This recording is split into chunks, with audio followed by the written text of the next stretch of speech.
This show is not intended for the politically correct or the closed-minded. Enter at the risk of opening your eyes.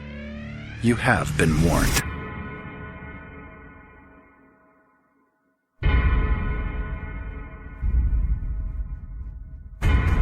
Why does the media attack an issue? To get primetime ratings? In my line of work, you got to keep repeating things over and over and over again for the truth to sink in.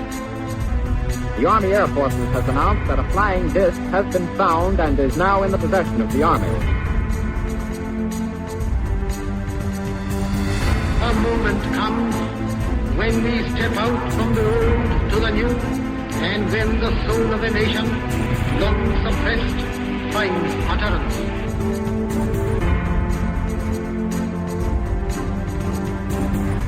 To kind of catapult the propaganda. You are listening to Open Eyes with your host, Ira Robinson. From the normal to the paranormal, from government cover-ups to the depths of our consciousness, we aim to explore all things. From the dawn of prehistory to current events, no topic is forbidden and nothing remains hidden.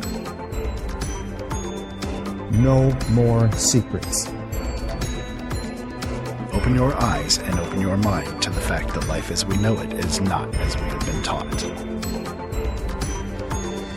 Join us at LateNightInTheMidlands.com or OpenEyesNetwork.com as we take this brief journey through the depths of the cosmos and explore what it really means to be human. Many peoples have sacrificed their liberties, only to learn to their sorrow that deceit and mockery, poverty and tyranny are their reward. Whether you're online or offline, intercontinental or intergalactic, hello, and welcome to Open Eyes. So, I have some very bad news. This is going to be my final broadcast. I'm hanging up my hat, taking off my coat, putting them in the closet, so I'm no longer going to be doing Open Eyes. This will be my last one. Ha! Just kidding. Just kidding. Happy April 1st. Happy April Fool's Day to all of you guys out there. You're not getting rid of me that easily. I won't shut up. I'm going to keep doing this show until probably the bones are falling away. And yeah, just prop me up in front of my microphone and I'll just clack my teeth together. You guys can have some enjoyment and entertainment that way. So again, yes, like I said, today is April 1st, 2015. Thank you guys so much for tuning in tonight. I want to start off by saying that if you missed it, I actually was the host, the interim host, I guess you could say, of Late Night in the Midlands on Monday night, starting at 9 p.m. I got a chance to interview Bob Mitchell. Michael Vera was out sick for that day, so he asked if I could take over for the show for the evening. And man, I had a really good time with it. I really am glad of it. Glad that I had the opportunity to do it. It was a real nice chance to sit down with somebody and pick their brain for a while. And it's been a while since I've been able to do that with somebody besides my normal guests. And, so if you want to go and listen to that show, I really recommend it. It was very entertaining.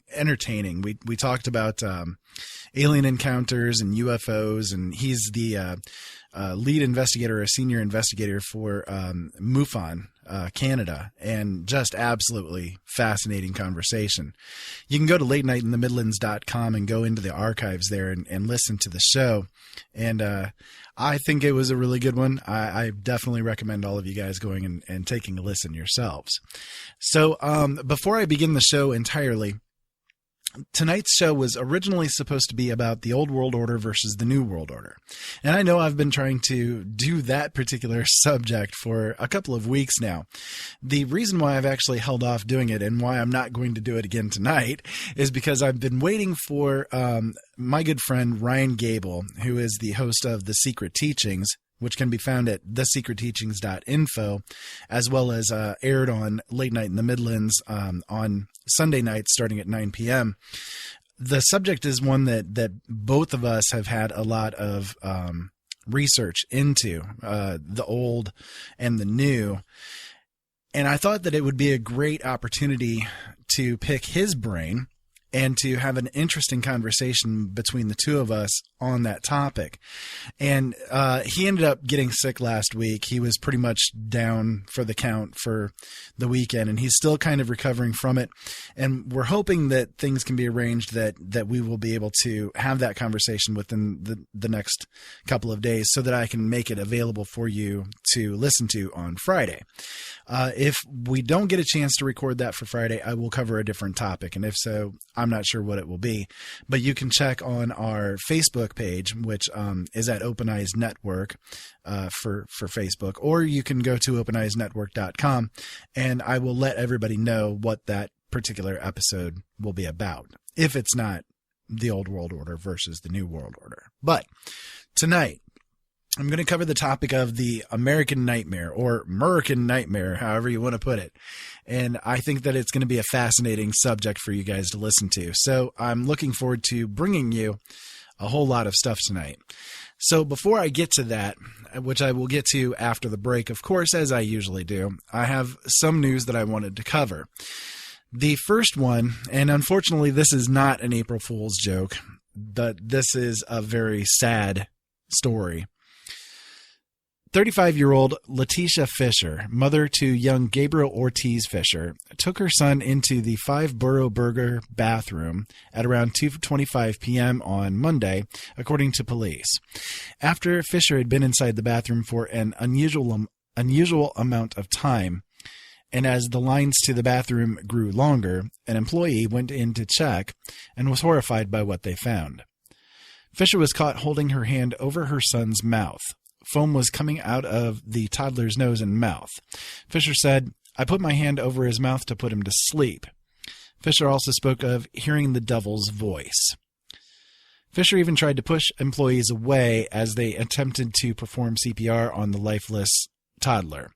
Under normal circumstances, any mother would be distraught. One law enforcement officer described Fisher to the New York Daily News as soulless. She put her hand over his mouth and smothered him. Police authorities added, "She is a lunatic and she is crazy." Now, I wanted to bring this story up here because at this point, I have heard a lot of people kind of trying to bash on people that are religious, pointing to the religion as the reason why she did this, because she spoke of hearing the devil's voice and said that her son was possessed. In another part of the article, they went into how she described her son as being possessed and that he had to be saved and that kind of thing. Well, I'm not going to take the opportunity to religion bash here, because religion has nothing to do with what happened here.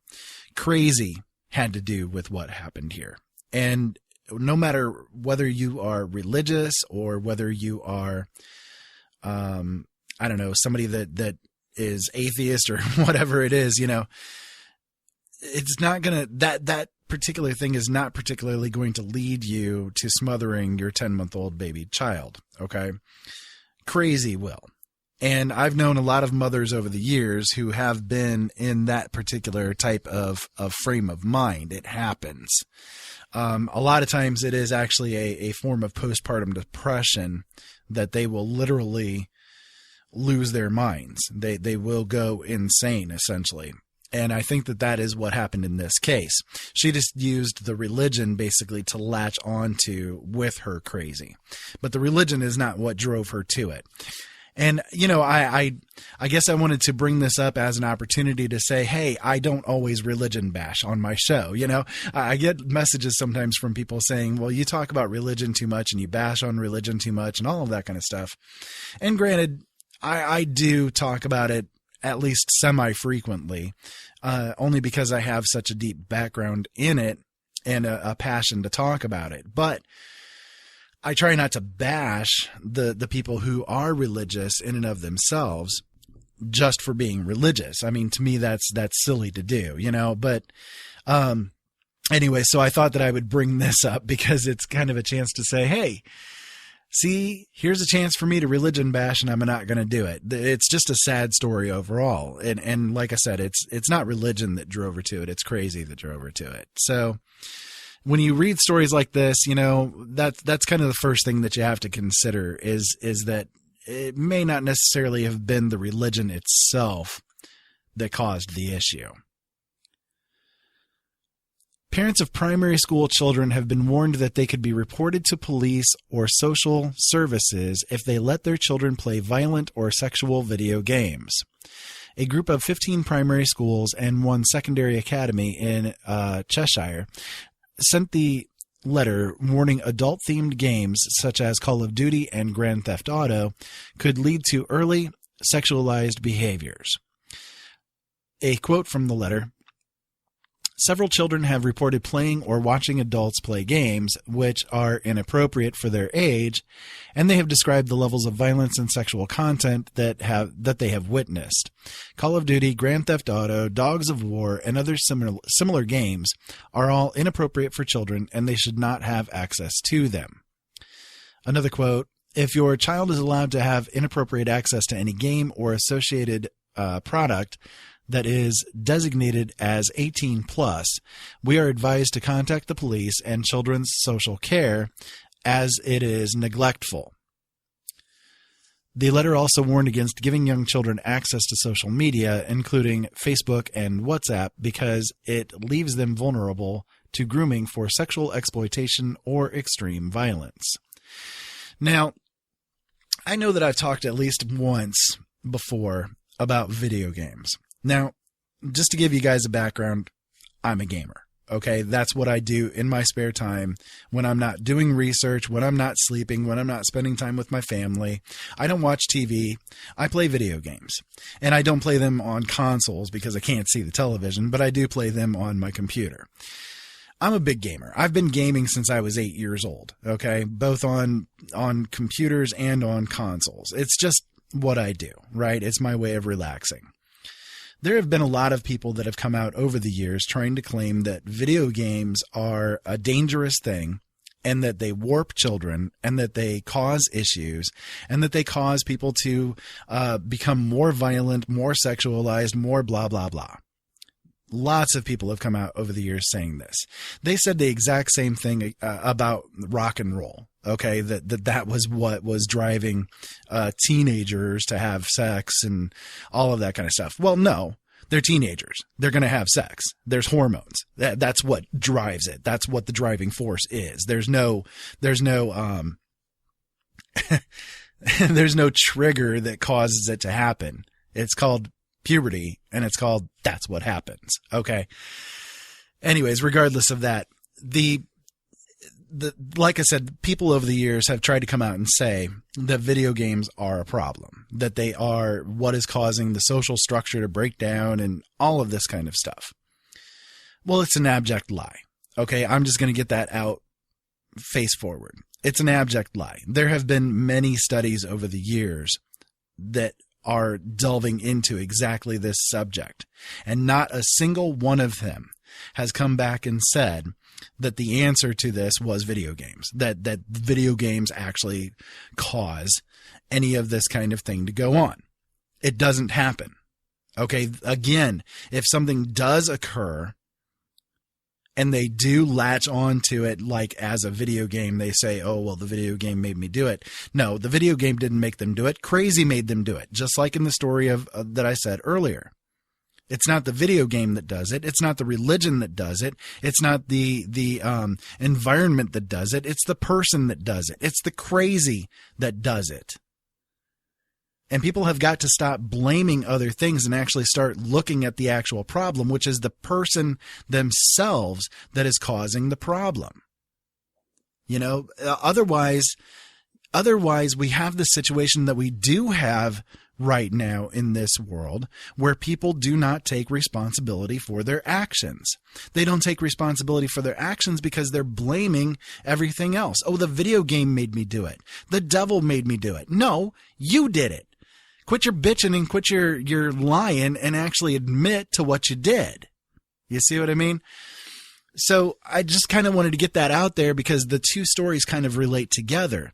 I hear people, bashing on video games all the time like this, saying, oh, well, they're responsible for all the horrific problems that we have. And no, there's absolutely zero evidence that that is the case. None whatsoever. And it just kind of drives me crazy. It's a personal point. But getting to the story itself, this is a severe invasion. It really is. The fact that a child is being exposed to a video game or being exposed to a sexual video game or whatever as being neglectful and opening the door basically for investigations to be done on the parents and on and on and on, that's just stupidity. It really is. Yes, it's dumb if a parent lets their kid play Call of Duty. That's why it's a mature game, right? But kids are going to sneak in to watch R-rated movies. They're gonna sneak in to play video games with their friends that are R-rated or mature rated or over 18 rated. Why? Because it's attractive. It's forbidden. So of course it's going to be attractive. That's the way things always are. But to call that being neglectful, that's, I think, rather stupid. I really do. Anyways, so moving on.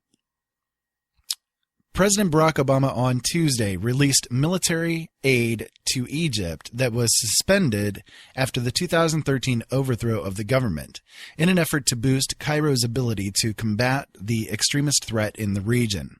The White House said Obama notified Egyptian President, I can never pronounce his name correctly, Abdel Fattah el-Sisi in a phone call Tuesday that the U.S. would be sending 12 F-16 fighter jets, 20 missiles, and up to 125 tank kits, while continuing to request $1.3 billion in military assistance for Egypt. The White House said Egypt will remain the second largest recipient of U.S. foreign military financing worldwide. Oh boy. Okay, so I'm actually going to be talking in a little while about some of the insane spending issues that have gone on. And in that, I'm going to get into a lot of the stuff regarding foreign military aid. So I'm not going to get too deeply into it here. But this is a great example of what we've seen happening for a while now, where we, the United States, not we, the people, have been sending military equipment to different countries in the thought that we're helping them out. But in the end, who ends up receiving it? The actual enemies do. Look at ISIS for a great example. Anyways, I'm going to cover the rest of that later on. Make sure you guys stay tuned because you guys are going to definitely get a lot out of it. So Amazon is doing something new. They have been doing something new often, but this one, and I'm an Amazon shopper. I'll admit it. I have no problems admitting it. I use Amazon a lot. My family uses Amazon a lot. Why not? It's easy, but they're doing something new that even I would not do. If you're running low on Itzy sodas or Tide detergent or Olay lotion, a new Amazon product called the Dash button will give you a one-click way to get a fresh shipment of what you need as soon as possible. The Dash button is a physical button, a highly branded device about the size of your car's wireless key fob. It orders what's printed on it. If you have the Gillette button, for example, it will order razor blades for you. What if you lose the button in your junk drawer? Amazon does not want you to do that, so the buttons have adhesives on them and hanging hooks.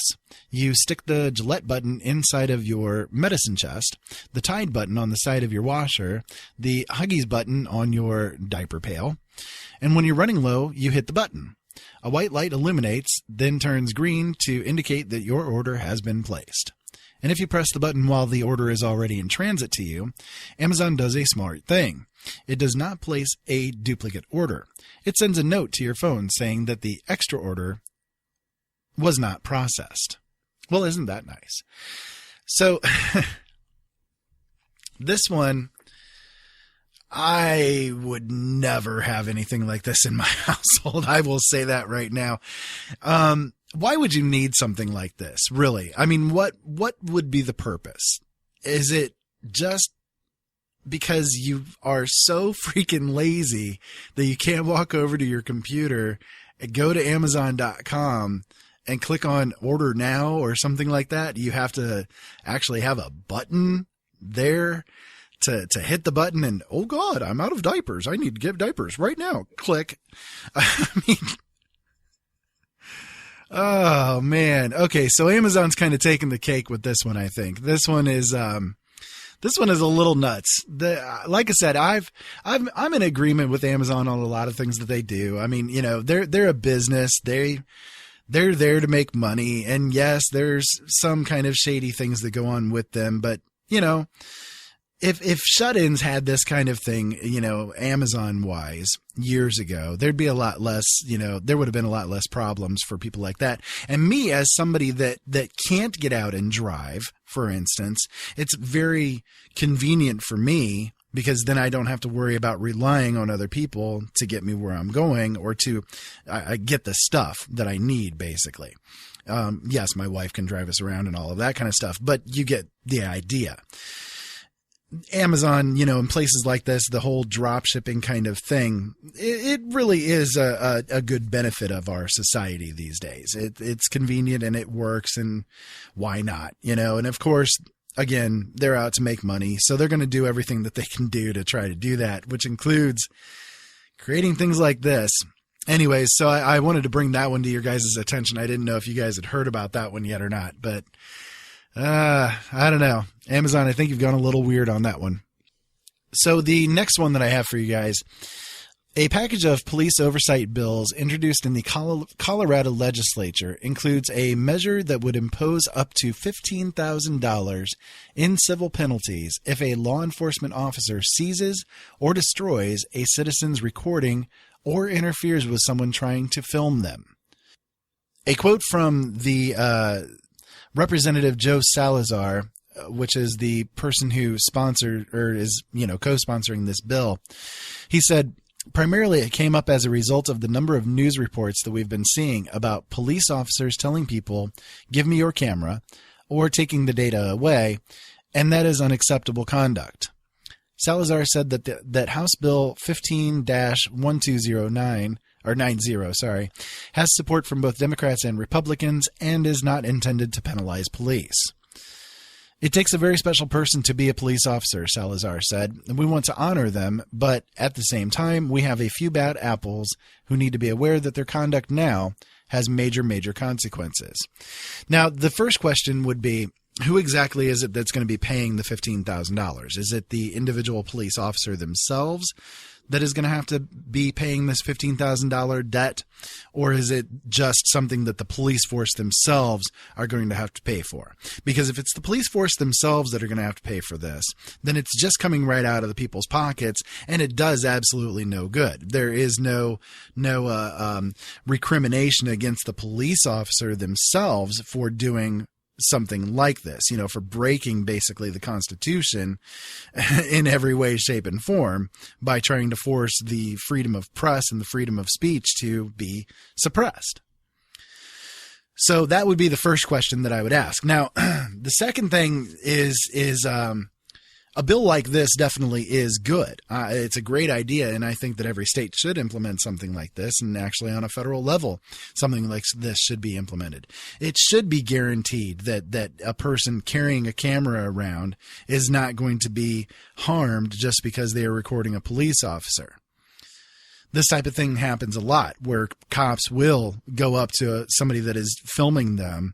They'll rip the camera away. They'll break the camera. They'll throw it down on the ground. They'll take out the data card. They'll take out the film, whatever. They do it all the time. And in fact, in Illinois, they've done what they can to try to make filming police officers illegal, you know, imposing a felony crime on just filming a police officer. And that is beyond sanity. That is beyond what the Constitution says. That is beyond what the what the whole thing represents. So this kind of bill, I think, is a good, and hopefully something like it does go through. But again, my take on it would be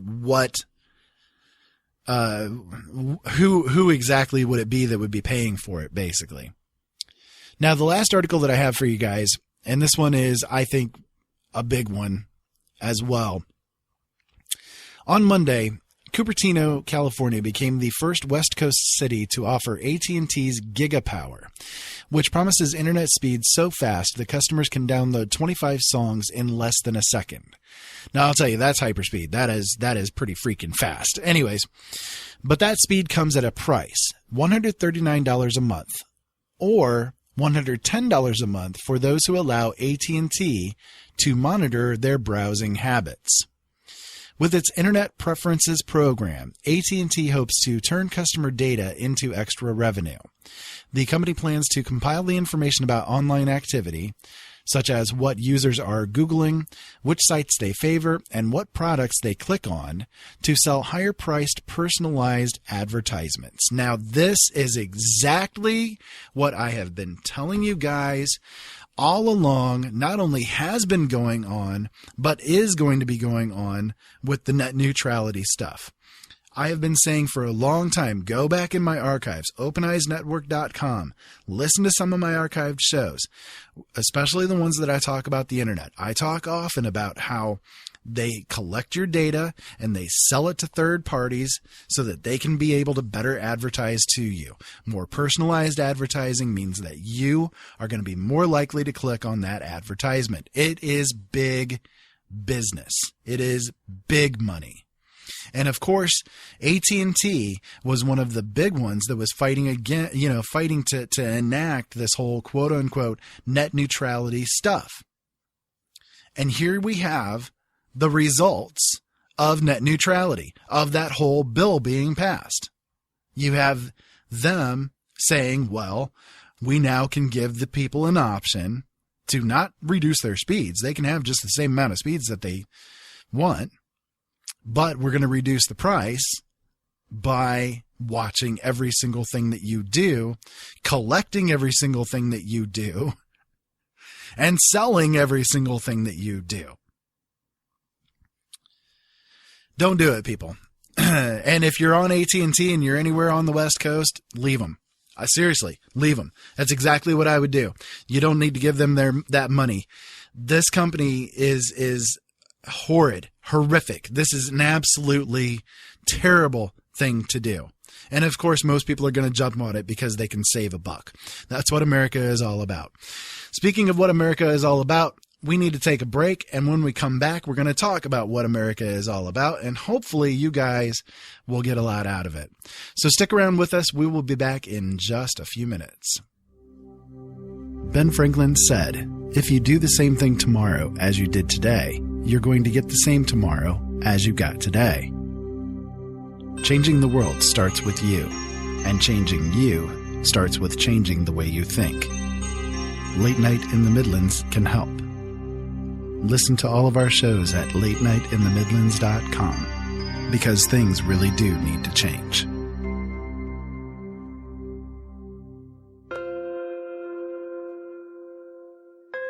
There are days that the red pill is bitter in my stomach, but I can't get it back out. I think because I have to. I speak because I have no choice. I walk through this dark age we're in with open eyes.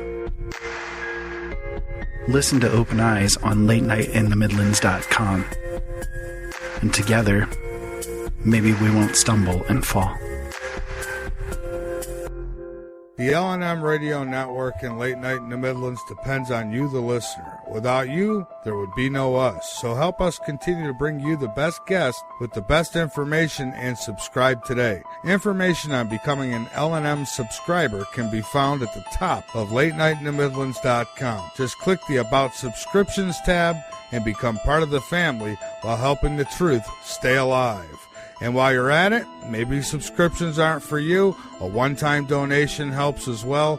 Click that donate button on the right side of latenightinthemidlands.com and help us help you.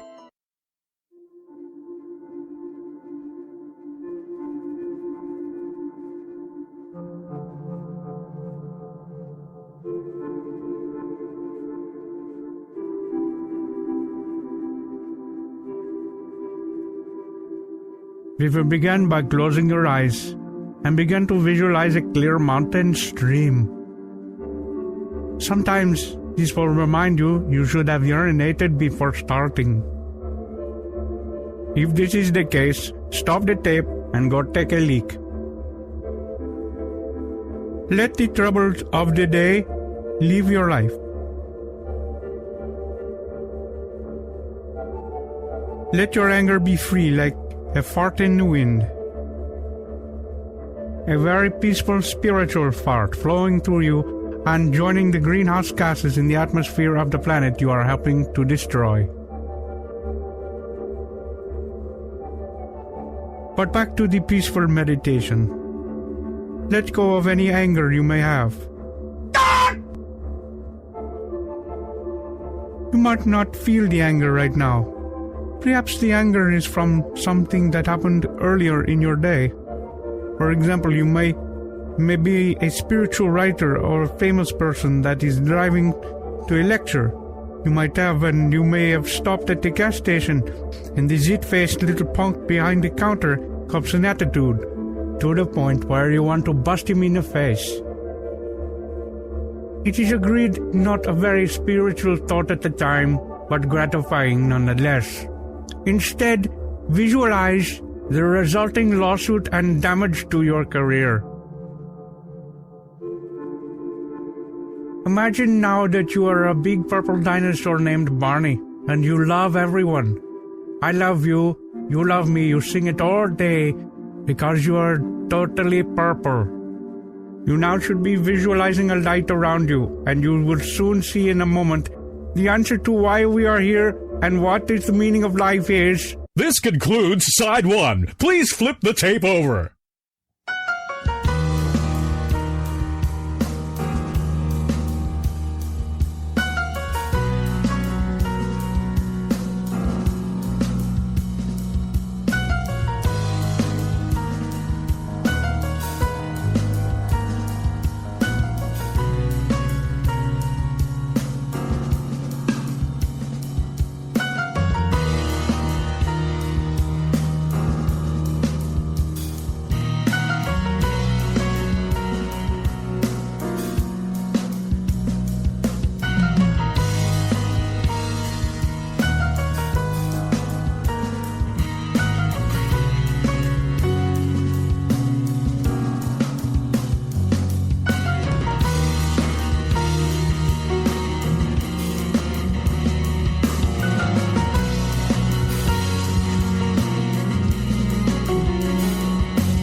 Well, hello there, everybody. Welcome back. You are listening to Open Eyes, and I want to thank you for sticking around through that break. I definitely appreciate it.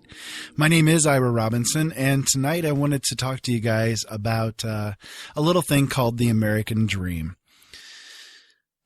Or is it? You know, so many people over the years have said, well, there is the American Dream.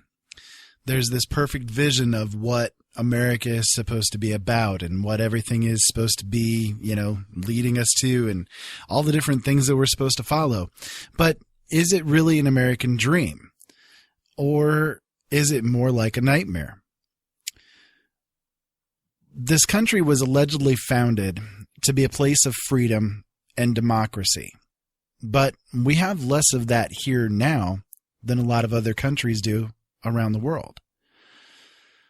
We're ranked 21st in the amount of freedom that we have, you know, the amount of personal freedom that we have. And yet we're supposed to be the bastion of freedom and democracy in the world. I mean, want to guess who's ahead of us? Hong Kong. They're ranked number 1 on the scale.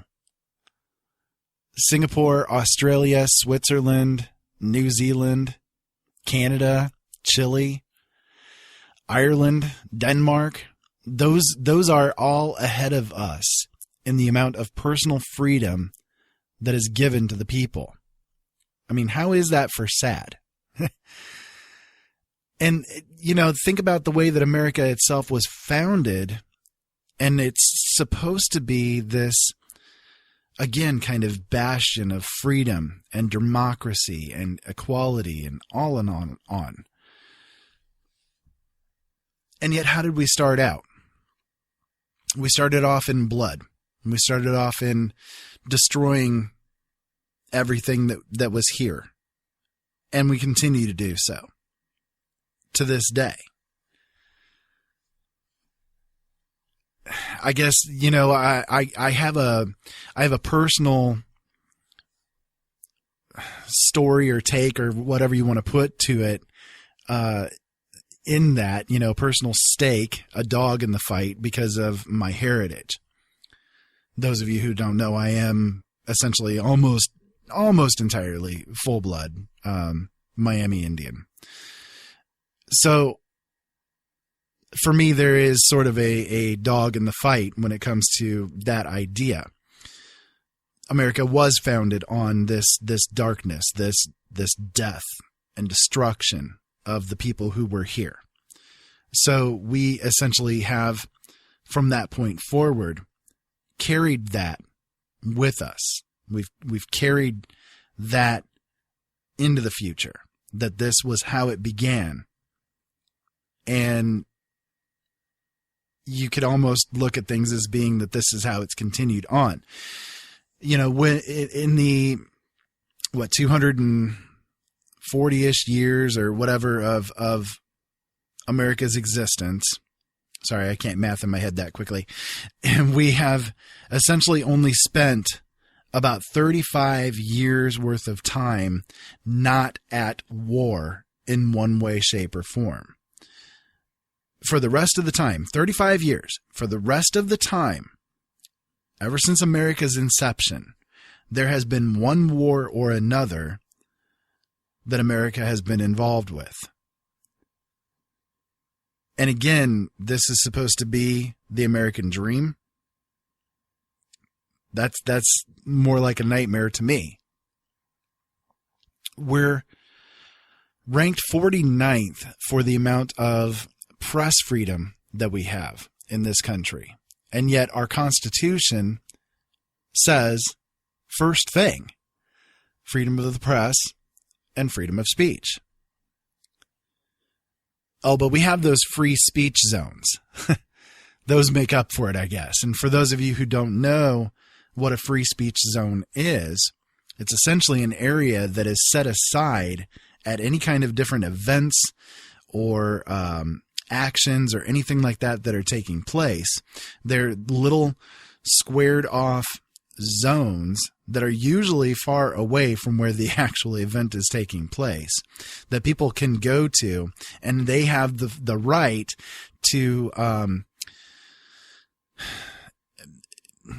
enforce their First Amendment rights, but only within the fence, only within that little zone. And normally it is fenced off.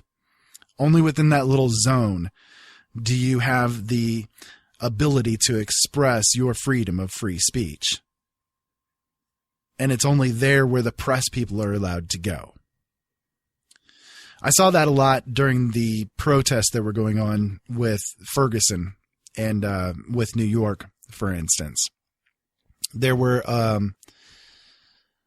a lot of people who were there who were sending footage out to the internet, to places like Justin TV and Ustream, YouTube live streaming and that sort of thing. And they would go out with the crowds basically and film there. All of the other news stations, all of the other people that wanted to film what was going on with the protests and with the police actions that were going on there, they all had to go to these little zones that were designated as being free speech zones that were blocks away from where the actual protests were occurring. And they basically just kind of stood there filming each other saying, well, what are we going to do now? What are we going to do now? That's the ridiculousness of the amount of free speech that we have in this country. That's what our free speech has come down to. You cannot, for instance, there is a law basically on the books that now says that you cannot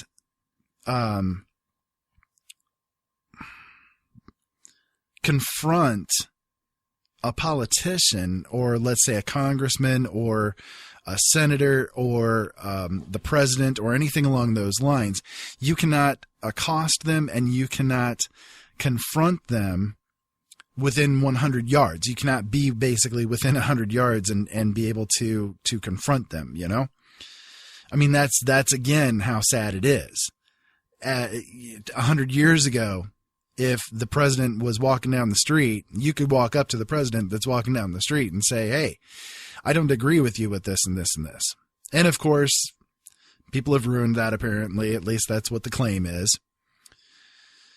So that's the amount of free speech that we have. That's the amount of free press that we have. Now, of course, we all know that the press themselves are owned. You know, they're completely owned and operated by, well, I mean, we know there are about 1,500 newspapers, about 1,100 magazines, 9,000 different radio stations, 1,500 TV stations, 2,400 publishers, all of these owned by 6 corporations. There's 272 executives within those 6 corporations. So essentially, 90% of what 277 or so million Americans see and hear and read are decided by 6 corporations and 272 executives. That's freedom. That's the freedom of the press. And, you know, when it comes down to it as well, most of those get their news sources, you know, their news sources are all done through the Associated Press or Reuters. And the Associated Press is basically, you could say, controlled by Reuters. So even despite all of that stuff, all of the news that you hear is basically through Reuters if you're going with any of the mainstream, and even a lot of the alternative as well, because a lot of the alternative people, they also follow these things. So, you know, like I've said before, when they want your opinion, they'll give it to you. We were allegedly founded on the ideals of tolerance and equality, but there's always been a divide between those that have and those that have not. there's some statistic that says, I can never say that word correctly. There are some statistics that I ran across for you guys that I wanted to bring to you in relation to this stuff, because I think it really does kind of fall right into what I'm saying with this. When you look at the, like how American families spend their income, you can see the divide between the haves and the have-nots, and how they do things much differently. So, for example, with a low-income household that has basically an annual income of about $18,000 per year, they actually have annual expenditures of about $25,000 per year. So for most low-income households, they are actually living far below even what they are making.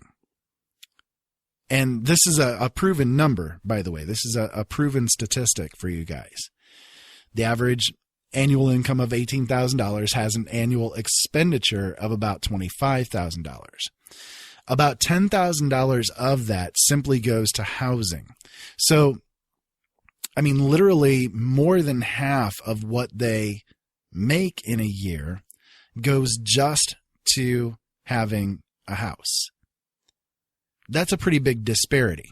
That's a pretty sad statement right there. They spend about $3,700 on food, about $2,000 on health care, about $250 on education, and about $1,000 on entertainment. And then when it comes to the middle class, which, I mean, we don't have much of one left, right?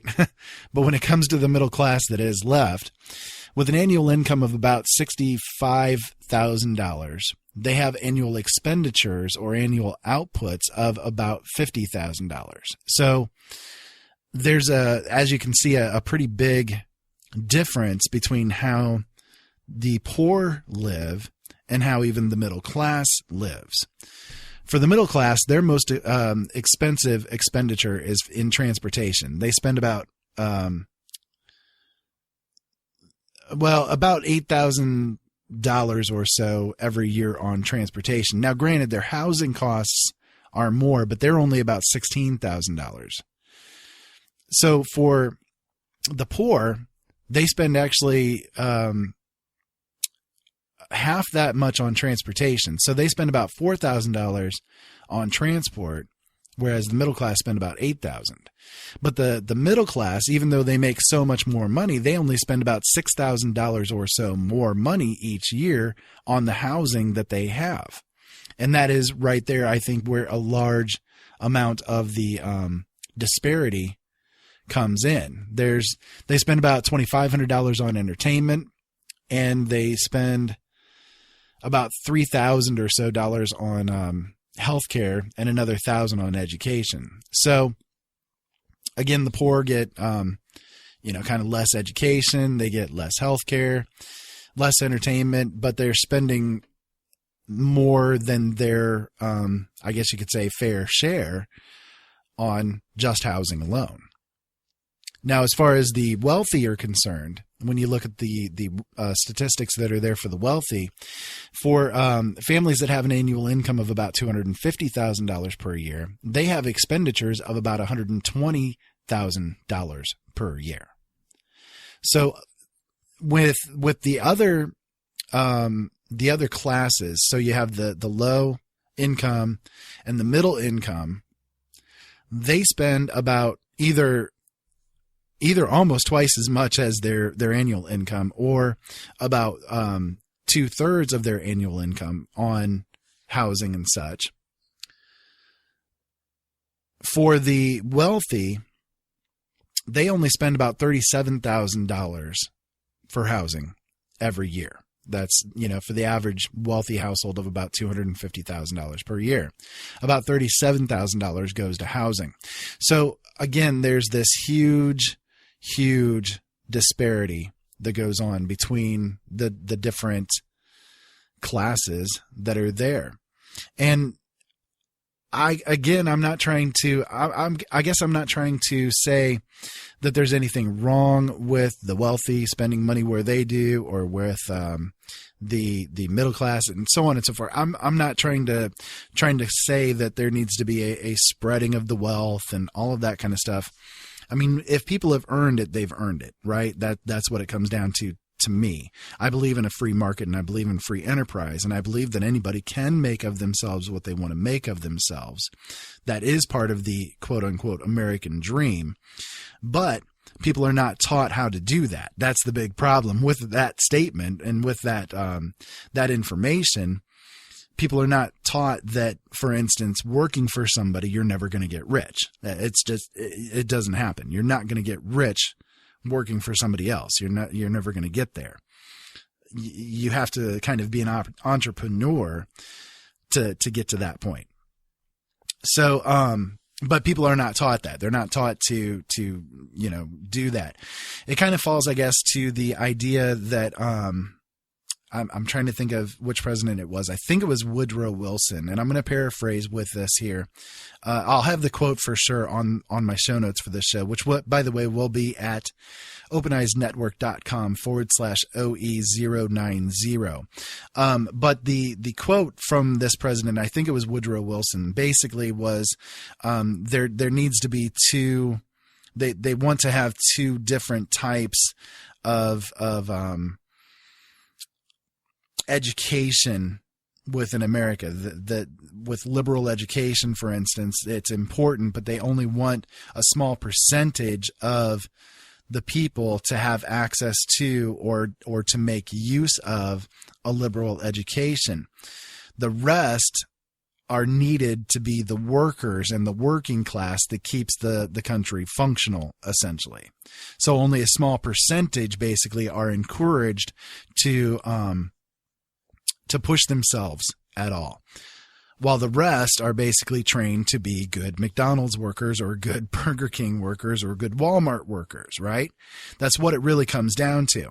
I mean, the education system, I've said many times before, does not educate, it indoctrinates. It really does. And if you look at how the system works, you're going to see that that's exactly what happens. The children in public schools, for instance, will learn by rote and repetition. That's the only thing that they're given. They're given these packets and they're made to memorize all of these different things. And this is how you're going to learn. It's through rote and repetition. And that's not educating, that's indoctrinating. If you look at the wealthy students, the ones who go to the higher end private schools, for instance, and not all private schools, but like I said, kind of the higher end private schools, they're taught in a different way. They're taught to think logically. They're taught to think critically. They're taught to think independently. They're taught to ask questions, and they're taught to come up with the answers themselves. And the reason for that is because they're training to become the leaders of the next generation, whereas those that are in the public schools are there to be trained as the workers, the laborers, the peons of the next generation. And that's all that they're good for. They are, as Henry Kissinger put it, the useless eaters. Until they have contributed to society more than they have been given, they are useless eaters. And so what they're doing is they're basically forcing everybody to be, quote unquote, useful. And that's what the education system is there for. It's not there to teach your kids anything other than how to be a good worker. I've said before, if you guys are longtime listeners to my show, you might remember this, but one thing that I've said in the past is that we teach our children, through the educational system, how to become good workers, how to become good employees, but we don't teach them how to actually live life. We don't teach them how to pay their bills or how to, in a lot of cases, even cook food and all that kind of stuff, how to manage their bills and how to balance their budget and how to prepare for the future and all of this kind of stuff. None of that stuff is learned. So they're not really even prepared for life when they get pushed out of the nest at 18 years old or whatever. They're not prepared for it. And then they go to college and they end up thinking that that is the American dream, that oh, we're supposed to go to college. We get this college education and we get this degree. And if we get this degree, then we can go out and we can get a good job. And that's the American dream. We go through the education system and we get the degree and we say, okay, well, now I'm ready to take my place in society and I'm ready to live the American dream and have the White House with the picket fence outside and the 2 kids and the 4.5 dogs or whatever it is that they want to have. But then by the time they get out of college and they've spent $50,000 on getting their degree or $100,000 on getting their degree, the only thing they can do is work at McDonald's because that's the only jobs that are out there that are available. And that really is sad, but that is the truth. I know personally a lot of people who have gone through college, who have graduated from college, who have this degree in their hand, and they can't find a job in the degree field that they got. There's nothing available. Nothing. Literally. So they work at Starbucks, they work at McDonald's, they work at Burger King, they work at Walmart as management, and on and on and on. They work these crap jobs that have nothing to do with what they actually went to school for. And so now, not only have they wasted all of their time going through college, going through all the stuff that they went through, but now they're also saddled with this huge debt that they cannot get rid of until it's paid off one way or the other. It's crazy. And people think that that's the American dream. That the American dream is to go further and further into debt. We sit here and we talk about, oh, well, we need this credit card and that credit card and, oh, this'll get us by. You need to have good credit in order to have the American dream. You have to get your credit score up and, oh, you can go to Credit Karma and we can go here and we can go there and we can see what our credit score is. Why? Why does it matter? Use cash. You'll always be ahead then. It is really true that if you have $20 in your pocket and no debt over your head, you actually are wealthier than 80% of the other Americans that are out there. And that's a sad statistic, but it is the truth. So, and again, that debt thing is huge. I mean, I've talked about that on my show before. Again, go back in my archives and listen. I go really deep into it and really, really pull this stuff forward for you guys to see. But what it comes down to is that we really are pushed and pressured into thinking that credit is everything when credit doesn't even exist. I mean, it's just a figment of the imagination. It's only there as long as we want it to be there. And as soon as people stop with the whole debt stuff, and as soon as people stop with the whole credit stuff, they're going to realize, hey, we didn't need this crap all along. It's just the way it is. So, but that is kind of the telling statements about how people think America is.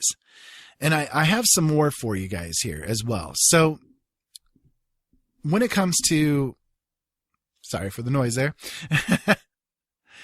we spend, massive amounts of money where we should not be spending it. We spend huge, vast amounts of money on things that really are not at all necessary.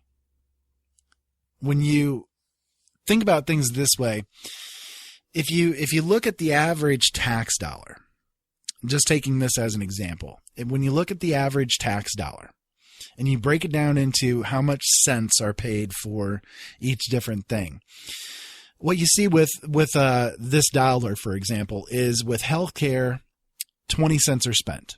So for each dollar, 20 cents are spent just on healthcare in one way, shape, or form. And this is, by the way, by the United States Treasury. Okay, so this is what is spent out by the Treasury. Interest on the American debt is 13.6 cents. So for every dollar, 13.6 cents of that just goes to paying off debt. 12.2 cents goes into the unemployment and workforce kind of things. So unemployment insurance and unemployment payments that people get. 12.2 cents goes just for that alone. 6.4 cents goes to maintaining the government in one way, shape, or form. 4.4 cents goes to food and agriculture. 4.3 cents goes to veterans benefits. 4.2 cents goes to housing and community. 3.5 cents is dedicated to education. 2.1 cents is spent on energy and environment. 1.4 cents is spent on internal affairs. 1.4 cents is spent on transportation. 1 cent is spent on science. And 26.5 cents is spent on the military. So literally more than 1/4 of everything that goes into the government, money-wise, is spent on defense. There are over $856 billion each year spent just on defense. And this is numbers as of 2013, so it may actually be more from 2014, but I could not find the numbers for that, so I don't know if they've been released yet. But again, in 2013, $856 billion was spent on defense alone. $660 billion of that went just to the military defense. $139 billion went to veterans. $41.9 billion went to foreign economic aid, and $15.1 billion went to foreign military aid. Now that is really disgusting to me. That is really sick and pathetic to me. I'll get into that in a little while, because I'm going to give you guys some actual direct numbers when it comes to the foreign aid stuff. But let me give this as well. I ran across something that basically kind of broke down the different costs of the different wars that have occurred since America was incepted. And is that a word? It'll be a word now. It'll be an IRA word. So the cost of war, adjusted for inflation. So in other words, in today's dollars. When you look at the American Revolution would have cost $2.4 billion. So $2.4 billion to go to war against England and create the country, essentially, is what it comes down to. The War of 1812 cost $1.5 million. The Civil War, $80 billion. The Spanish-American War, about $9 billion. World War I would have cost about $334 billion for the entirety of the war. When you look at World War II would have cost $4.2 trillion. Now that is a huge amount of money just on World War II alone. But again, how long did World War II last? And what we're talking in a huge theater of operations. Korea would have been about $300 billion. Vietnam would have been about $300 billion. The Persian Gulf War was about $102 billion, and the Iraq-Afghanistan war is $1.4 trillion. So just the stuff that has gone on in the Iraqi theater and in the Afghan theater is dedicated $1.4 trillion goes to just that. So those are some pretty sad numbers to me, I think, because we have spent a lot of money, again, on things that we just really do not need to spend it on. Now, I'm going to take a break here real quick. When we come back, I'm going to get into the other areas that money has been spent on, that the American dream, the American nightmare has come into place, that it has foisted itself upon us. That's the only word that I can really think of for it. I hope you guys are enjoying this episode so far. This one is to me, I think, really important because so many people out there, they have this idea that America is the end all be all, that we're the best at everything. We beat everybody and nobody else is better than us at anything. And it's a lie. It's a complete lie. It's a complete sham. It's 100% cockamamie. It's the best fertilizer we can get. So hang out with us, guys. We'll be back in just a few minutes. Brothers at Arms is not about being militant, though there is a time and place where that is necessary. Brothers at Arms is not about arguing, though there are times where things may get heated. Brothers at Arms is not about who is right or wrong. There are many sides to each issue. Brothers at Arms is about exploring those sides, about dealing with the issues facing us today, about coming together and, through opposing views, understanding the deeper truths that are in the middle. Join Ira Robinson and Joe Long each Thursday at 7 p.m. Eastern Standard Time on LateNightInTheMidlands.com as these Brothers at Arms discuss what you need to know. Brothers at Arms, it's about time.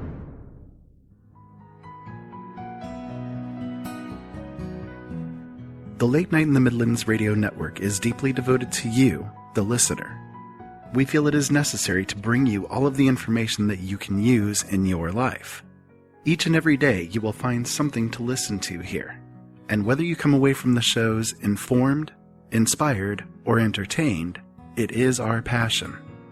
We don't bow to corporations, and we don't have handlers to tell us what not to talk about. We bring you everything. Late Night in the Midlands, however, is fully listener-supported. We need your help to stay on the air and to make sure that we get the bills paid. We need your help to keep the truth alive. If you feel that you have gotten anything out of Late Night in the Midlands, we would appreciate your support. You can become a subscriber and help us out on a monthly basis, or if you'd like, a one-time donation is fully appreciated as well. Every year, the average household in America spends over $3,000 on entertainment alone. If you could help us with just a tiny fraction of that amount, you would make all of the difference. Go to LateNightInTheMidlands.com and click on the subscribe button. Thank you, and as always, keep yourself informed.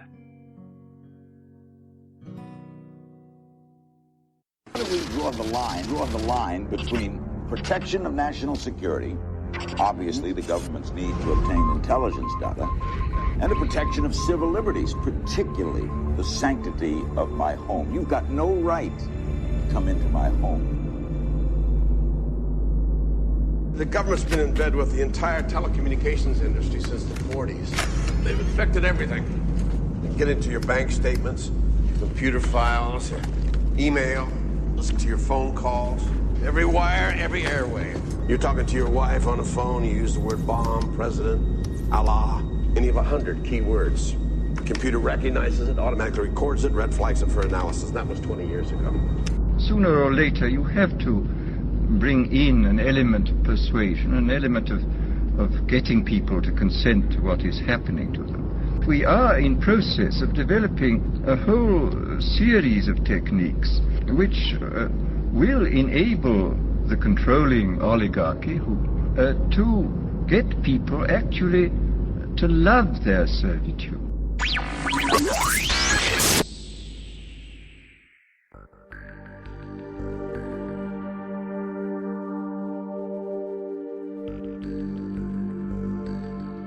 At The Secret Teachings, we are not a part of any group, label, and we do not attempt to fearmonger. Some of the topics we discuss may seem scary, so I advise you not to be afraid, but to be informed as we discuss current events and ancient history, astrotheology and symbolism, the paranormal and the occult, the esoteric, health, and much more.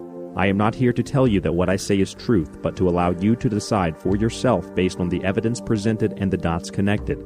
Information is not negative. It is how you view it that determines the dimensional characteristics of either dual aspect of negativity or positivity.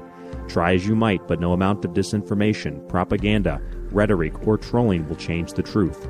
The truth is the truth, regardless if the masses accept it as is, or if it is accepted by only 1 out of billions. It is no measure of health to be well adjusted to a profoundly sick society. For more information on airtimes and free downloads of past episodes of The Secret Teachings, you can visit www.thesecretteachings.info. That's thesecretteachings.info.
Hello there, everybody. Welcome back to Open Eyes. My name is Ira, and I thank you guys for sticking around through that break.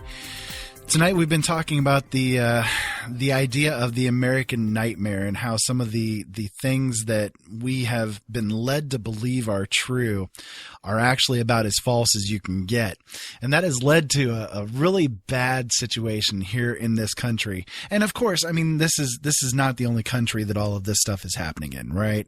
We're not going to fool ourselves into thinking that. But, you know, we're definitely focusing tonight on America because there is this idea, this idealism that is in the heads of everybody out there, or at least the vast majority. You see it all the time. You see it when you're going down the street and people say, I'm proud to be an American and I'm proud to do this and I'm proud to do that. And, you know, the whole thing, like, for example, the proud to be an American. Now, listen, I love my country. Okay. I really do, but I'm not proud to be an American. I'm far from proud to be an American. Why should we be proud to be American anymore? America is not the America that it used to be. America is not the America that it was meant to be. It's far, far from the idea of America. And that, I think, is the biggest part of the problem, is that we have this illusion that's over us. We have been tricked, hoodwinked. We've been deceived very heavily about what America is, what it's meant for, what it stands for, and all of that. It doesn't represent any bit of what it should anymore. Not in the reality, not in the things that it does. I mean, listen, let me put it to you this way. The America that I grew up in, the America that I remember, the America that I have the quote unquote idealism about, would not do everything that it could do to destroy other countries. But we know that that's exactly what has happened. We know that the Iraq War, for instance, has devastated that part of the Middle East, as well as many others, and that overall millions of people have been impacted, and probably millions of people are dead. I mean, the last estimates that I had heard was that well over 1 million people have died in the Iraq conflict, directly related to the United States moving into it and bringing them democracy. Over 1 million dead. And allegedly we went there for what? The reasons of 9/11, because 3,000 or so people died. And 1 million people have to pay the price for that? I mean, that is far beyond the whole eye for an eye thing, right? That goes way beyond.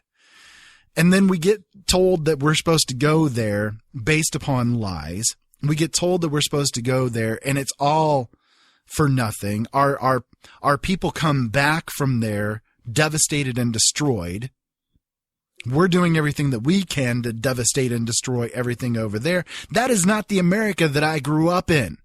That is not the America that I believe in.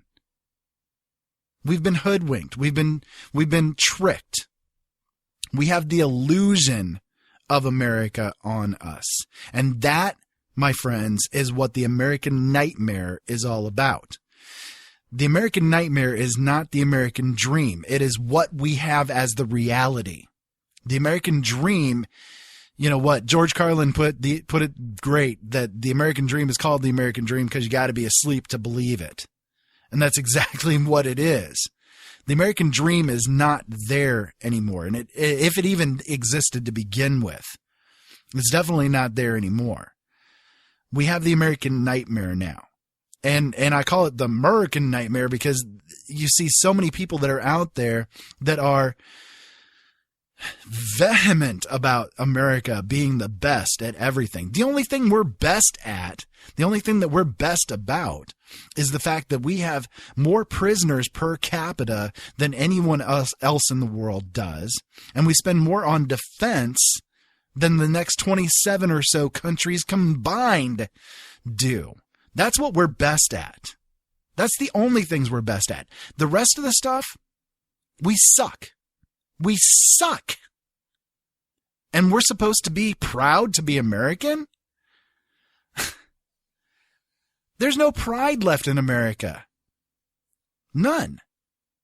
And there hasn't been for a long time. But the illusion is there. The idealism is there. But it's certainly not what reality is. So, I was speaking earlier about the defense spending, and part of the defense spending has to do with the amount of money that we give to other countries, like on a yearly basis.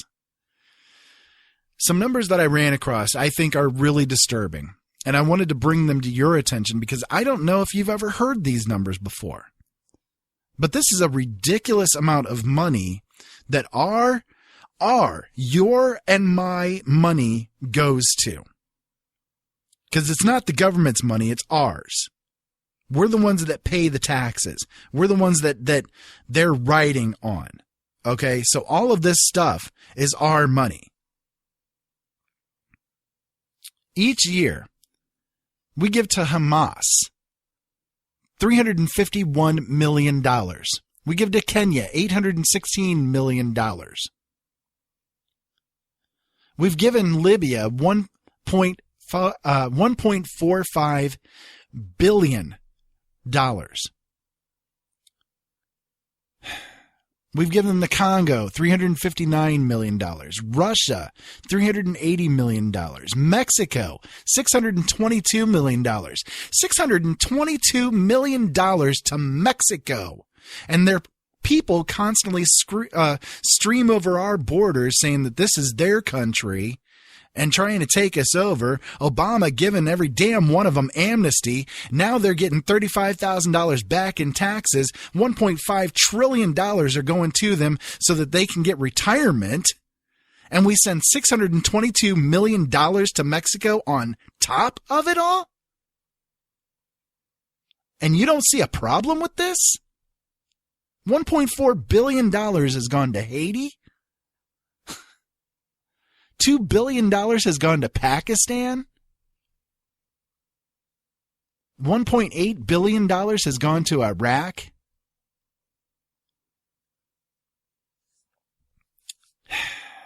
This is the kind of stuff that kind of drives me to an aneurysm, you know? I mean, that's just the tip of the iceberg of the amount of money that we put out in foreign aid. We've given over $1 trillion to Israel alone since the 1980s. Adjusted for inflation, we have given them over $1 trillion. And this is just cash money. This doesn't count all of the military assets that we give them as well, which is also another ridiculous amount of money. I mean, I didn't even count that into this. This brings me to the next to a news story that I ran across that I really wanted to bring to you guys, and I feel that it fits absolutely perfectly with this. The United States is to award Iran $11.9 billion through the end of the nuclear talks, and another $490 million has been released on Tuesday under a deal with them. The Obama administration on Wednesday paid $490 million in cash assets to Iran and will have released a total of $11.9 billion to the Islamic Republic by the time nuclear talks are scheduled to end in June, according to figures that were provided by the State Department. So this comes out of the State Department, guys. This is not just numbers that are getting pulled out of my butt here. Today's $490 million release, the third such payment of this amount since December 10th, was agreed to by the Obama administration under the parameters of another extension in the negotiations over Tehran's contested nuclear program that was inked in November.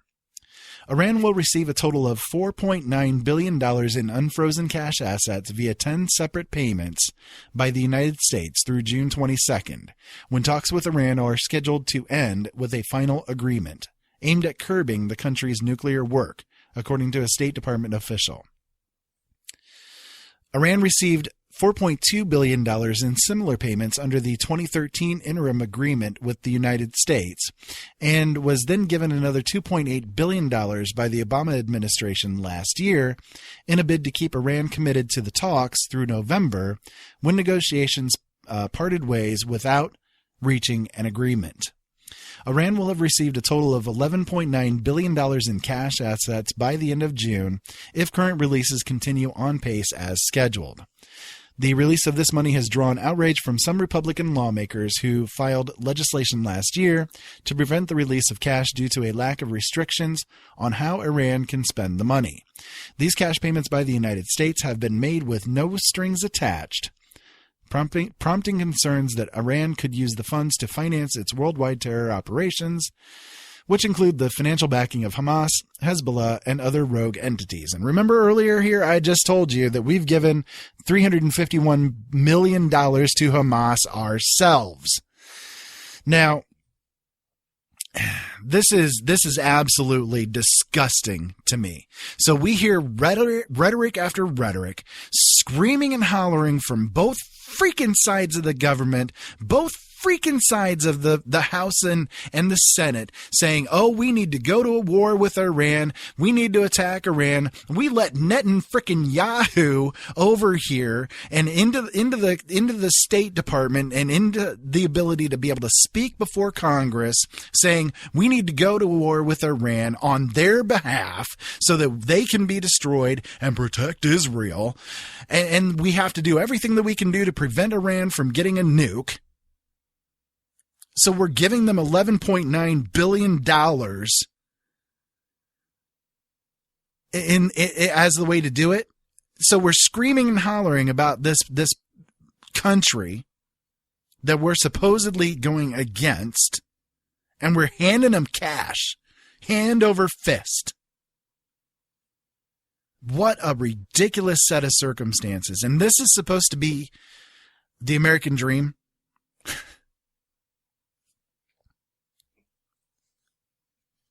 This is disgusting. It really is. When we can afford to arm Syrian rebels, but we can't afford Social Security, something is wrong with America and really needs to change as soon as possible. I mean, how much money have they screamed about going into the quote-unquote welfare state that they have made cut after cut to the welfare system, whether that is to welfare payments alone, the WIC programs, the food stamp programs, Social Security, disability, on and on and on. All of these things have been cut. In the meantime, we can just toss Iran $490 million. We can just toss $1.5 trillion into Lockheed Martin to build planes that nobody wants, don't fly, can't shoot, don't do anything.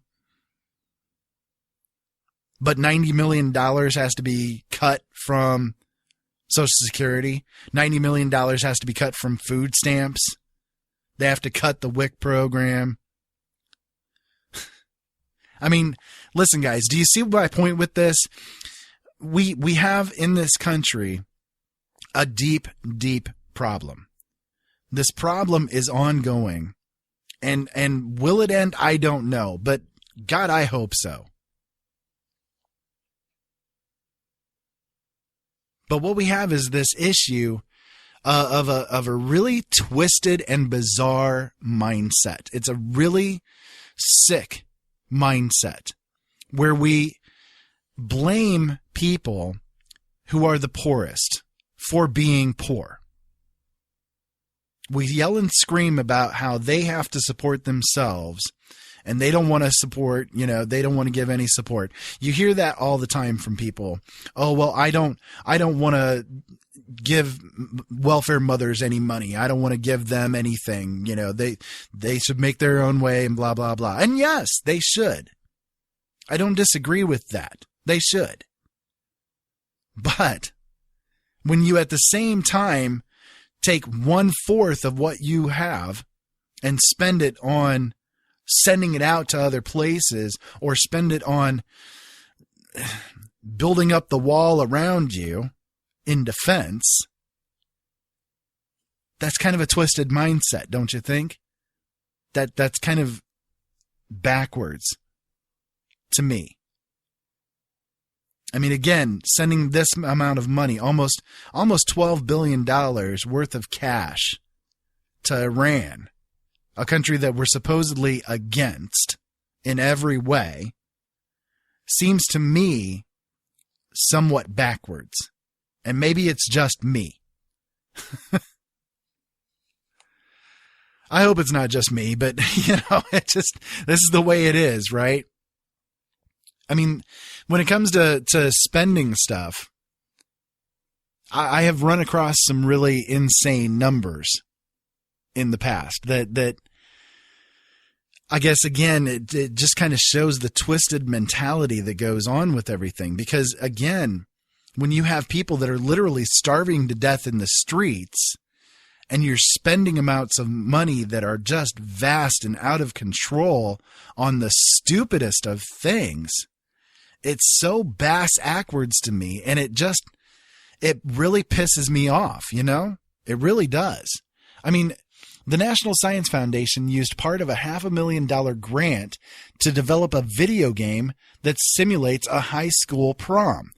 $500,000 to make a video game about a high school prom. The United States Air Force of Scientific Research spent $300,000 on a study that concluded that the first bird on Earth probably had black feathers. $300,000 was just pissed down the drain to find out that the first bird probably had black feathers. What incredibly vast amounts of information that is. $300,000. The Office of Naval Research spent $450,000 on a study that determined unintelligent robots do not have the ability to maintain a baby's attention. $450,000 was spent to discover that unintelligent robots don't keep a baby's attention. And people just seem to blithely accept these types of things and move on. I mean, this is your money. And they're using it on this stupid stuff.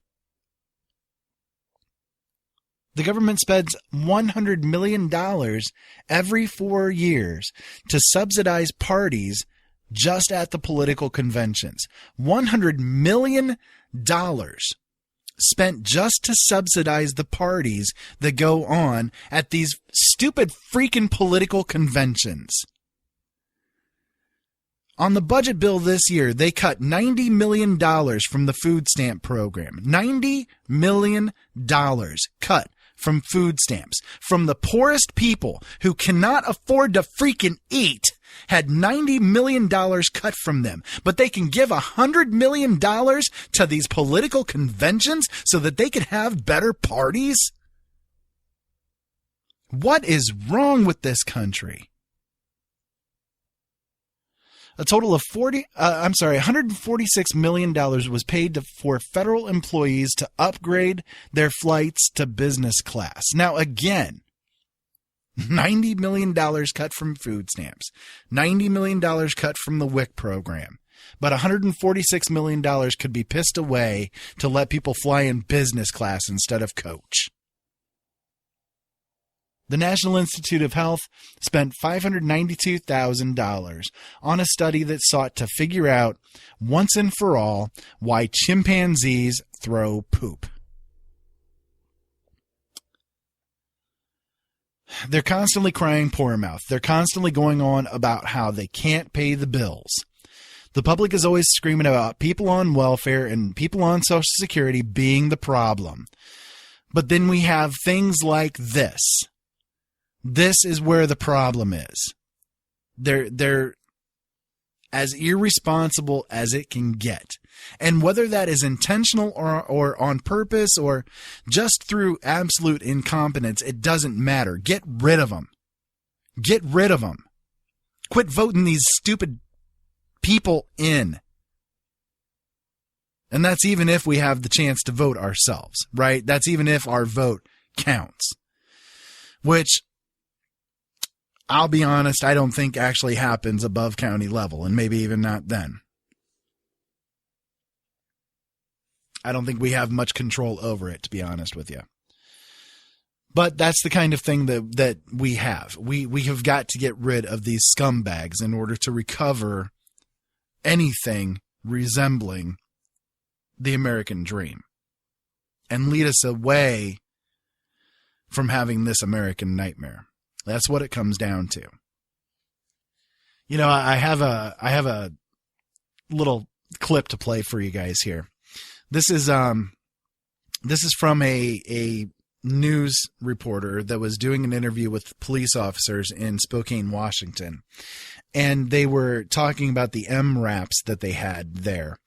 That the reporter asks basically, you know, when they see this, well, you'll hear it in the interview, but you know, the cop basically is showing all the features of this MRAP, and just take a listen to see what the reasoning for this MRAP being there was for. Well, the nice thing about this piece of equipment is that if somebody is directing fire toward a team that's trying to get in, they safely can pull right up to a front, take enemy fire, and still try to address a threat without being fear of getting shot. So I'm thinking that is totally appropriate in Iraq, but what kind of a situation in the U.S. would you see that happening? I mean, we've got a lot of constitutionalists and a lot of people that stockpile weapons, a lot of ammunition. They have weapons here locally. So it's the constitutionalists. They're the problem. They're the ones that are the issue. And again, that's all part of the American nightmare. This is the idea that we have the right to bear arms. We have the right to keep and bear arms. And that does not say, you know, the Second Amendment does not say, oh, well, that only counts muskets. That only counts one-shot pistols. That only counts blah, blah, blah. No, it counts everything. It's the right to bear arms, period. So what do they do in response? Instead of saying, hey, yes, you guys have the right to keep and bear your arms, we're going to buy this MRAP because we think that you're dangerous. That's what it's used for. It's not there to fight criminals. It's there to fight the constitutionalists. It's there to fight the people who are believing in the American dream and who do think that the American ideal is something real. You know, the ones that are living the illusion, you could say. Well, that right there shows you the depth of the hologram that we're in when it comes to all of this. It's not real. The American dream is not a reality. It's a dream. That's why it's called the American dream.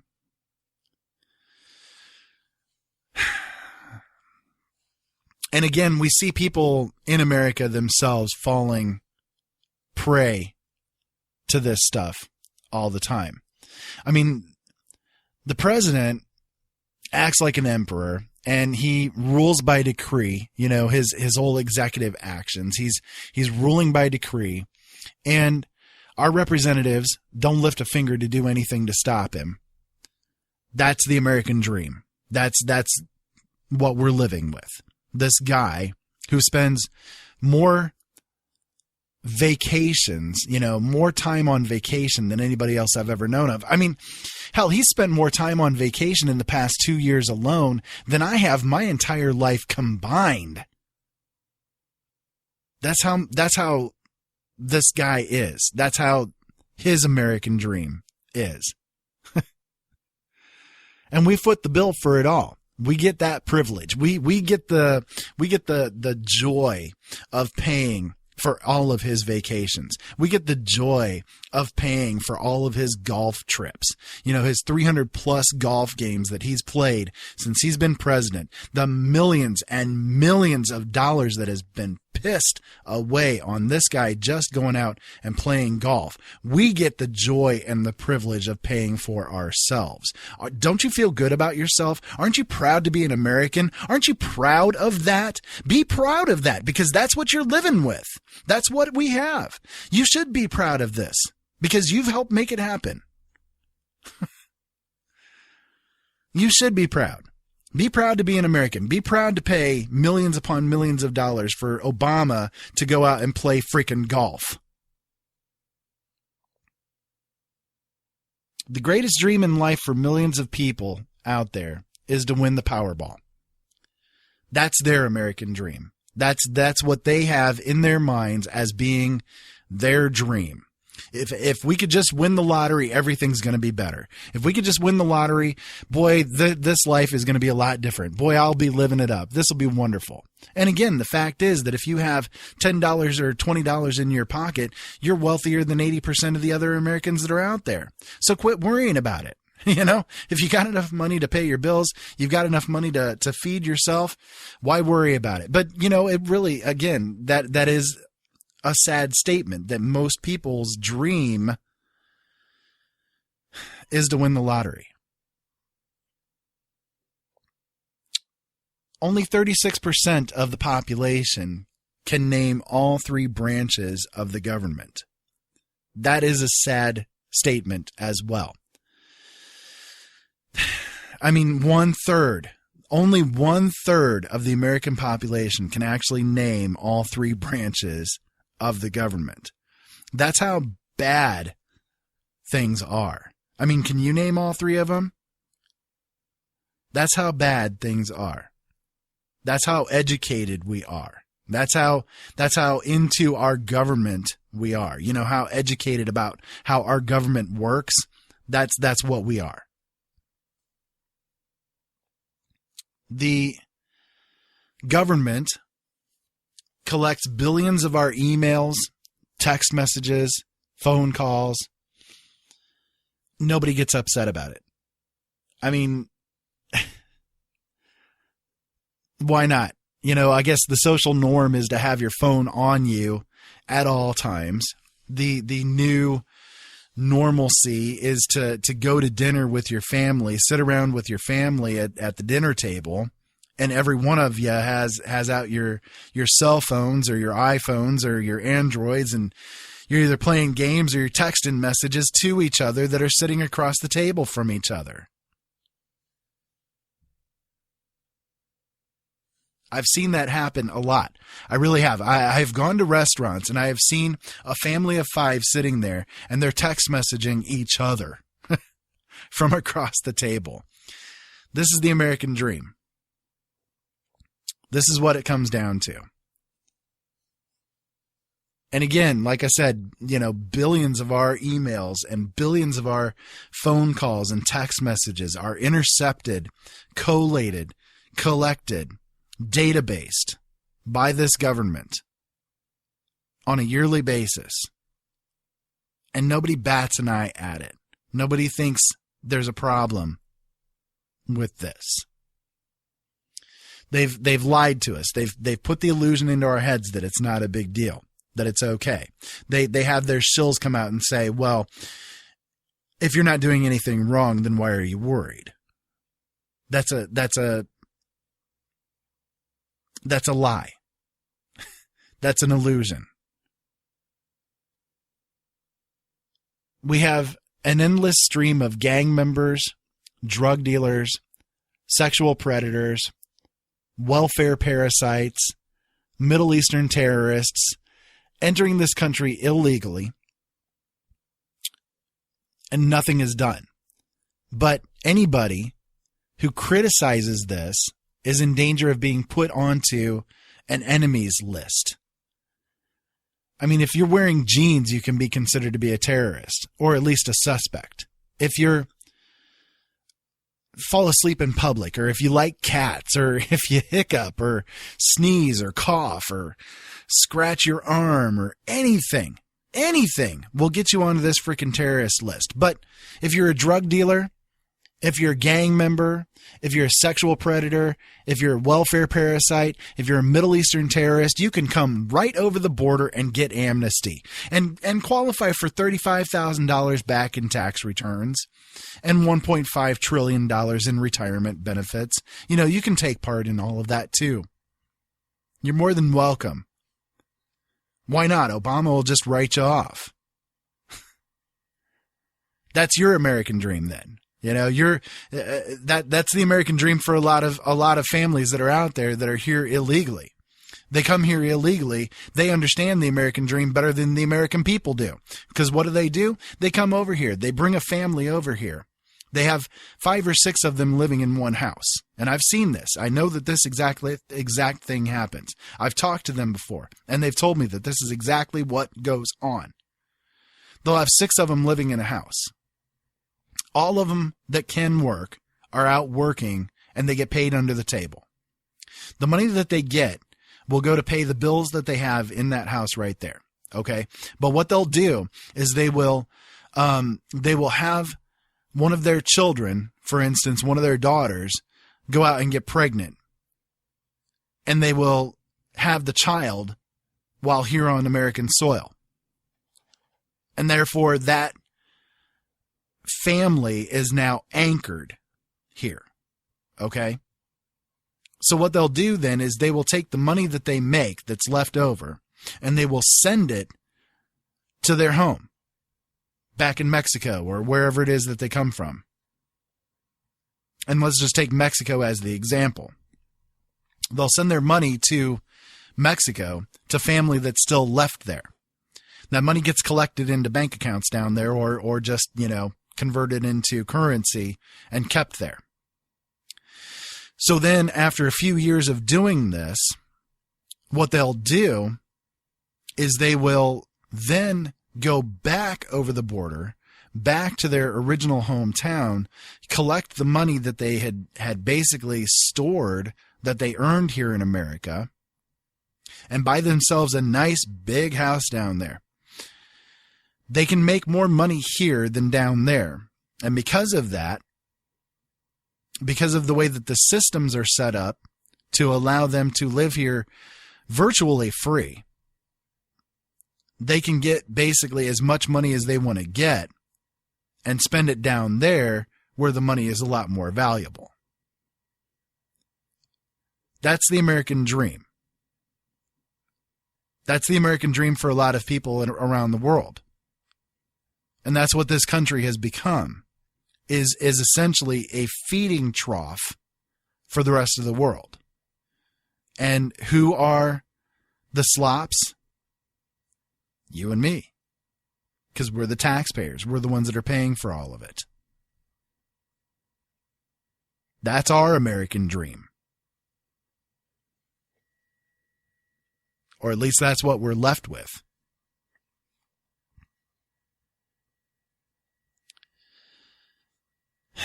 There are 2.5 million homeless children living on the streets just here in America. 2.5 million homeless kids. Nobody's calling it a national emergency. Nobody's calling out for something to be done about it. And not only that, but there are 10 homes for every homeless person out there just sitting there vacant. And in fact, it's also illegal to feed the homeless in a lot of places, and in some places to even be homeless. And why is this not called out as a national emergency? Why is it that people just walk by the homeless and turn their nose up at them? I mean, is that what being proud to be an American is all about? Is that what the American dream is all about?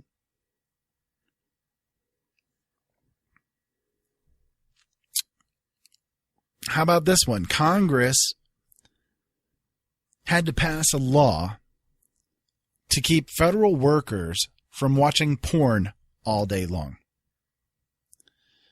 Now, you know we have a sad state of affairs. You know that America is in a deep state of trouble when they have to pass an actual law to prevent people from watching porn all the time while they're on the job.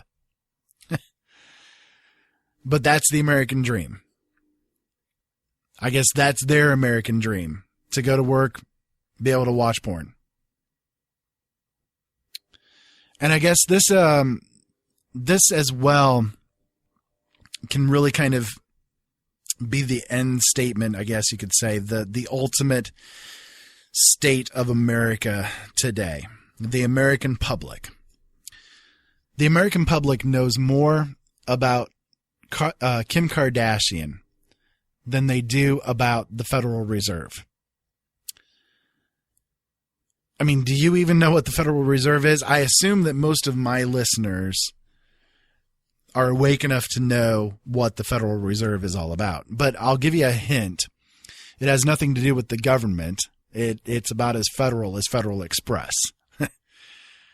But again, it's a sad and telling statement that Americans in general know far more about Kim Kardashian, Lady Gaga, Katy Perry, Justin Bieber than they do about how the Federal Reserve works, or how, in fact, even like I said earlier, what even the 3 different divisions of government are.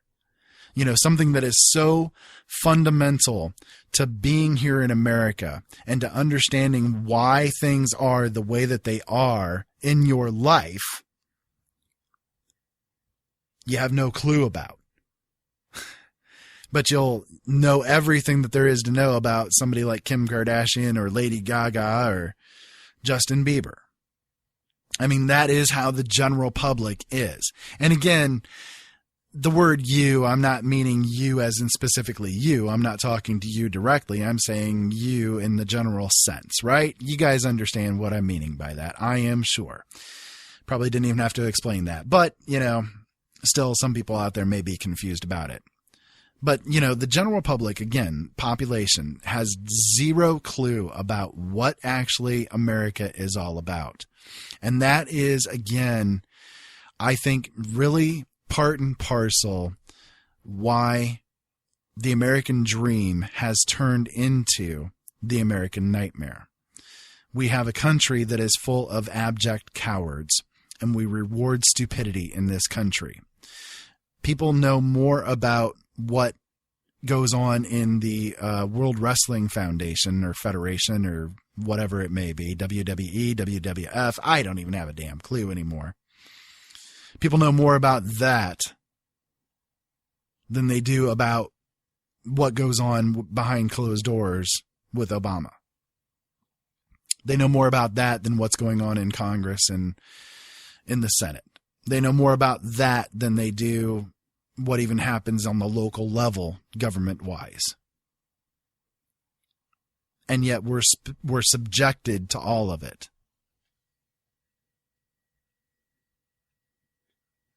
We're expected to fall under the thumb of all of these other people who are living their own versions of the American dream and turning everything into a nightmare.